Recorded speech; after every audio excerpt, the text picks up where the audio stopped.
पद्धति पढ़ेंगे। ठीक है, आज 10वां क्लास का शुरू से हम लोग गणित पढ़ेंगे। शुरू से एक बार और रिवीजन कर लेंगे। ठीक है, तो पहला जो टॉपिक है उसका नाम है संख्या पद्धति। क्या नाम है? तो संख्या पद्धति देखो किस प्रकार से संख्या पद्धति होता है। ठीक है, एक जो संख्या होता है, सुना इधर, एक जो संख्या होता है उसको बोलते हैं वास्तविक संख्या।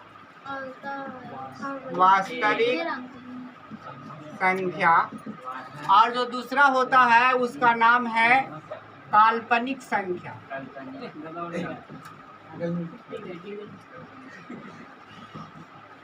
संख्या पद्धति में देखो इधर ध्यान दो, संख्या पद्धति में दो संख्या के बारे में पढ़ा जाता है। एक का नाम है वास्तविक संख्या और दूसरा का नाम क्या है? काल्पनिक संख्या। ठीक है, तो वास्तविक संख्या को इंग्लिश में बोलते हैं रियल नंबर।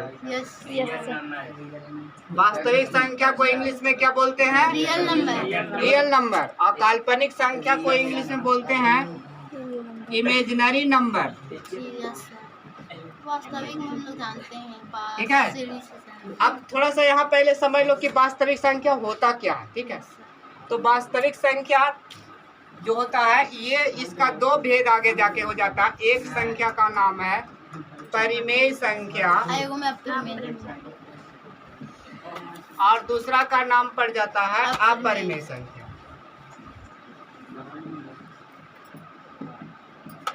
अपरिमेय संख्या।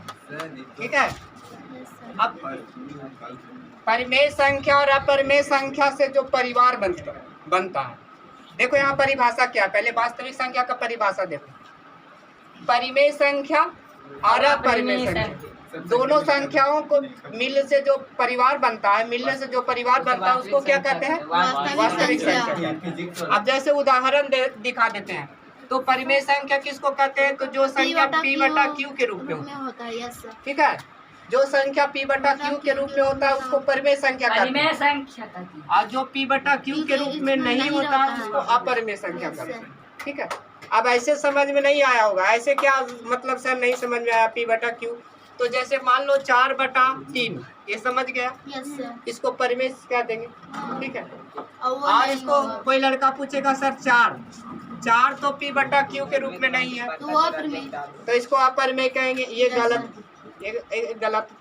इसका मतलब है कि ये भी P/Q के रूप में, क्योंकि किसी संख्या के नीचे एक रहता है। जीरो रहता तो अपरिमेय होगा ना? नहीं, सुनो ना, एक छिपा हुआ रहेगा, जीरो नहीं रहेगा। जीरो रहेगा तो अपरिभाषित होगा। ठीक है, अगर यहाँ 0 लिख देते हैं, तुम्हारा बात है कि सर 0 रहेगा, 0 रहेगा तो इसका मान हो जाएगा अपरिभाषित। एक बार और हम बताए थे किसी संख्या के हर में अगर 0 आ जाता है तो अपरिभाषित हो जाता है। सुन रहा है, ये सुन रहा। इसलिए ऐसा नहीं समझ लेना है कि सर 4, 5, -6 ये सबको हम अपरिमेय कहेंगे। ये आपका गलत है। ये सभी जो है सभी के नीचे एक है। 0 नहीं रखना है। ठीक है, क्या रखना है? एक छिपा हुआ है, इसलिए ये भी संख्या परिमेय होगा। परिमेय नहीं, ये संख्या परिमेय है। अब अपरिमेय किसको कहेंगे? तो अपरिमेय का मतलब हुआ कि हम √5 को कह सकते हैं। ठीक है, इधर देखो, √5 को क्या कहेंगे? इसको लिखेंगे 5/1/2। ठीक है, यहाँ दो चीज पढ़ना पड़ता है, एक घातांक और एक करनी। ठीक है, तो करनी को अगर यहाँ जैसे मान लो 5/1/2 अगर घातांक है तो इसको करनी के रूप में हम √5 लिख देते हैं। अगर 5/1/3 है तो करनी के रूप में हम 5 या 3 लिख देंगे।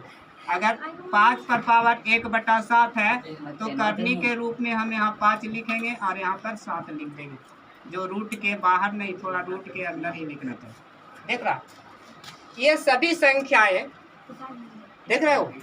या 5 तुम्हारा 2/3 है तो इसको करनी के रूप में देखो कैसे लिखेंगे। ये 5 लिख दिए और इसका नीचे वाला जो है वो यहाँ हो जाएगा और ऊपर वाला है जो यहाँ हो जाएगा। देख रहा है इस सब में कितना संख्या है, यहाँ 2 छिपा रहता है, याद रखो। ठीक है, इस सब में कितना संख्या है, 1 छिपा है, यहाँ भी 1 छिपा है, यहाँ भी 1 छिपा। इसमें देखो 3 संख्या है कि नहीं, 1 है, 2 है, 5 है। इसमें भी 3 संख्या, 1 है, 3 है, 5 है। इसमें भी 3 संख्या, 1 है, 5 है, 7 है। इसमें तुम्हारा 3 संख्या है, 2, 3 और 5। यानी ये जो है ये P/Q के रूप में नहीं है। ऑलरेडी हम कहेंगे कि ये जो संख्याएं है ये P/Q के रूप में नहीं है, इसलिए ऐसे संख्या को हम कौन संख्या कहेंगे? अगर ऐसा संख्या मिल जाए तो ये सारी संख्या को कौन संख्या कहेंगे, बताओ? कौन संख्या कहेंगे? अपरिमेय संख्या। अब समझ में आया बात? Yes sir. जो संख्या P/Q के रूप में नहीं लिखा जाता है उसको कौन संख्या कहेंगे? अपरिमेय संख्या। और जो P/Q के रूप में लिखा जाता है उसको कौन संख्या कहेंगे? परिमेय संख्या। समझ में आ रहा? तो यही अपरिमेय परिमेय का फर्क है। आप 4 लिख दीजिएगा तो ये गलत हो जाएगा क्योंकि इसके नीचे 1 है, इसीलिए 4 जो है अपरिमेय नहीं है। यह अपरिमेय कहना इसको गलत है और परिमेय कहना क्या हो जाएगा? सही है।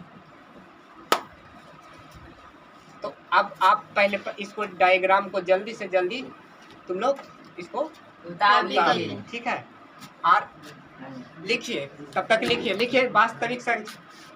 लिखिए वास्तविक संख्या किसे कहते हैं? परिभाषा लिखिए, वास्तविक संख्या किसे कहते हैं?